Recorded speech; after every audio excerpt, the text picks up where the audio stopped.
Hello friends, I have a little problem with my car, and specifically speaking about my air conditioning.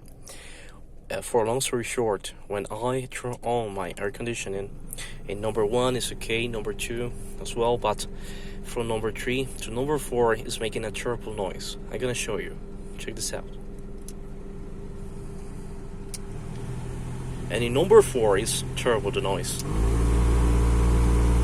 Okay? That noise is, awful. And I even can feel some vibrations here into the car. So, if you can help me with this problem, I will really appreciate. Thank you.